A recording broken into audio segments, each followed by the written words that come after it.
तो विद्यालय के बाद थोड़ा अब समय मिल पाया है, तो मैंने सोचा आप लोगों के लिए एक वीडियो अपलोड कर दूं जो आपके बहुत सारे कन्फ्यूज़न है उसको दूर करेगी।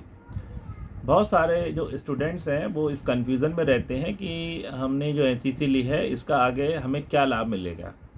बहुत सारे गार्जियंस, पेरेंट्स मुझसे सवाल करते हैं कि सर बच्चा एनसीसी के लिए पूछ रहा है, तो इसे एनसीसी दिला दें, क्या लाभ होगा? कुछ ऐसे स्टूडेंट्स जो भविष्य में एनसीसी लेंगे, यानी क्लास 6 और 7 के स्टूडेंट जो आगे चलकर एनसीसी लेना चाहते हैं या जो अभी एनसीसी लेने से चूक गए हैं, तो ऐसे बहुत से स्टूडेंटों के सवाल रहते हैं एनसीसी को लेकर। तो देखो बच्चों, एनसीसी से संबंध में बहुत ज़्यादा कंफ्यूज होने की आवश्यकता नहीं है।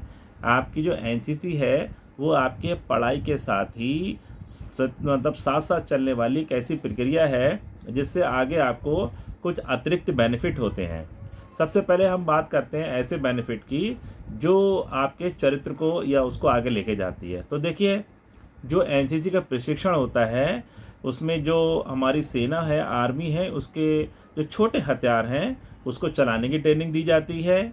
इसमें जो सेना की ड्रिल होती है, यानी कि जो प्रैक्टिस होती है कि कैसे आपको पैर उठाना है, चलना है, फिर नए सावधान विश्राम, ये सब सेना की वॉकिंग वगैरह जो होती है उसकी जानकारी आपको दी जाती है। इसके अलावा एनसीसी का उद्देश्य क्या है? एनसीसी का उद्देश्य है कि जो हमारे कैडेट्स होते हैं उनमें आगे चलकर नेतृत्व क्षमता का विकास हो, देशभक्ति की भावना उनके अंदर हो, समाज में रहने हेतु सामाजिकता आए और उनमें अनुशासन और एकता का भाव विकसित हो। और यही एनसीसी का मोटो भी है, एकता और अनुशासन। तो इसमें बच्चे का जो है ओवरऑल डेवलपमेंट होता है, उसको न सिर्फ फिजिकल बल्कि मेंटली भी इतना स्ट्रांग बनाया जाता है कि वो समाज में जाए और वहाँ रहकर समाज की सेवा अच्छे से कर पाए, समाज को आगे ले जाने में हेल्पफुल हो।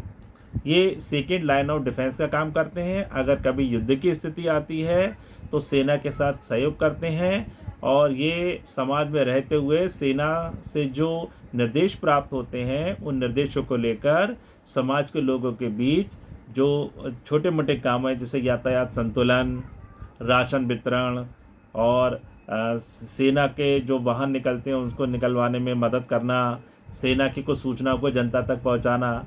जैसे अभी हम देखें ऑपरेशन सिंदूर में जो मॉक ड्रिल हुई थी उसमें एनसीसी के कैडेट्स ने सक्रिय रूप से भाग लिया था। तो एक तरीके से सेकेंड लाइन ऑफ डिफेंस के रूप में कार्य करते हैं। अब बात करते हैं कि इनके कैरियर को लेके क्या लाभ हो सकते हैं। तो देखिए, कैरियर को लेके ये लाभ हो सकते हैं कि क्योंकि ये ट्रेन करे होते हैं, इनमें ज़्यादा अनुशासन होता है, इनमें जो होता है इनके फिजिक्स बहुत अच्छे होते हैं क्योंकि आर्मी की ट्रेनिंग किए हुए होते हैं। तो जब कभी भी किसी सरकारी नौकरी में जब सिलेक्शन प्रोसेस होती है तो इन्हें जो सामान्य अभ्यर्थी होते हैं उनके ऊपर इन्हें वरीयता दी जाती है। अब कितनी वरीयता दी जाती है ये इस बात पर डिपेंड करता है कि इन्होंने एनसीसी का ए सर्टिफिकेट लिया है, बी सर्टिफिकेट लिया है या सी सर्टिफिकेट लिया है। ए सर्टिफिकेट जो सबसे लो रैंक का है उससे ऊपर होता है बी और सबसे ऊपर होता है सी। इसके बारे में डिटेल से अलग वीडियो बनाया जाएगा। ये 3 सर्टिफिकेट होते हैं और इनकी जो आपने जो उपलब्धि ले रखी है इनमें तीनों सर्टिफिकेट में, उसी के अनुसार आपकी वरीयता तय होती है।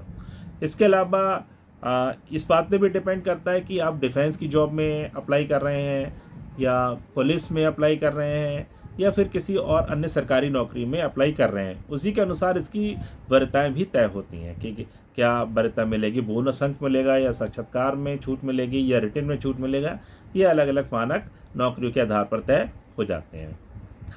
एनसीसी का लोगो भी आपने देखा होगा, अगर कुछ जानकारी इसमें चाहिए हो तो, कि आपका जो एनसीसी का लोगो है वो रेड, डार्क ब्लू और स्काई ब्लू कलर का है, जिसमें जो आपका रेड कलर है वो हमारी थल सेना, जो हमारा डार्क ब्लू कलर है वो हमारी नौसेना और जो स्काई ब्लू कलर है वो हमारी वायुसेना को रिप्रेजेंट करता है।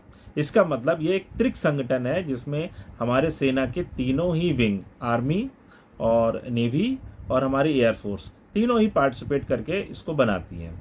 फिलहाल हमारे यहाँ तो जो आर्मी विंग है उससे संबंधित एनसीसी है और उसी की ट्रेनिंग आपको दी जाती है। तो मैंने अभी एनसीसी के बारे में आपको कुछ बुनियादी बातें, इससे लाभ क्यों करनी चाहिए ये बता दिया। ये आपकी एकेडमिक एजुकेशन से अलग है, उसके साथ साथ चलता है और कहीं ना कहीं आपका सर्वांगीण विकास करता है। तो इसके मैंने एक चीज़ और बता दूं कि इसके आगे मैं आपको इसकी हिस्ट्री और कोर्स से संबंधित वीडियो भी बनाऊंगा।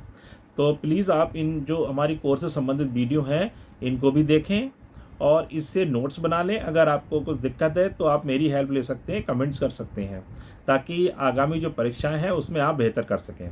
तो मैं अगली वीडियो बनाऊंगा कि एनसीसी की हिस्ट्री क्या थी, ये कहाँ से आई, जैसे आपके कोर्स में दे रखा है। तो नेक्स्ट वीडियो का इंतजार कीजिए, मैं जल्दी उसको अपलोड कर दूंगा। Thank you.